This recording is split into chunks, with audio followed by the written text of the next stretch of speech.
Hi friends. ఈరోజైతే నేను weight loss drink అయితే ఒకటి మీకు చూపించబోతున్నానండి. ఇదైతే వెయిట్ లాస్‌కి చాలా ఉపయోగపడుతుందండి. ముందుగా దానికోసం అయితే గ్యాస్ మీద ప్యాన్ పెట్టేసి ప్యాన్‌లో అయితే ఒక హాఫ్ కప్ అయితే నేను ఫ్లెక్సీ సీడ్స్ అయితే తీసుకున్నానండి. లో ఫ్లేమ్‌లో మనకి బాగా చిటపటలాడేంత వరకు ఫ్రై చేసేసుకొని స్టవ్ ఆఫ్ చేసేయాల.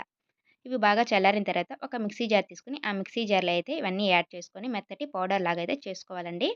మీకు ఎక్కువ క్వాంటిటీ కావాలంటే చేసుకోవచ్చు. నేనైతే ఒక 1 వీక్ కోసం అయితే చేసుకుంటున్నాను. ఇది స్టోర్ గాని చేసుకోవచ్చండి. ఫ్రిడ్జ్‌లో అయితే ఒక 15 డేస్ వరకైతే ఉంటుంది.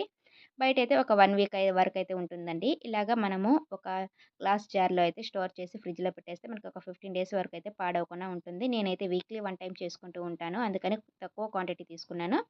తర్వాత ఒక గ్లాస్‌లో వాటర్ అయితే తీసుకోండి. బాగా బాయిల్ చేసిన వాటర్ వేసేసుకొని మనం 1 స్పూన్ కలుపుకోవాలండి. ఎక్కువ ఏం అవసరం లేదు. 1 స్పూన్ వేసేసుకొని మొత్తం బాగా కలుపుకొని ఎంప్టీ స్టమక్‌తో మార్నింగ్ తీసుకుంటే మనకి వెయిట్ లాస్‌కి చాలా ఉపయోగపడుతుందండి. మన ఛానెల్‌ని ఎవరైనా ఫస్ట్ టైమ్ చూస్తుంటే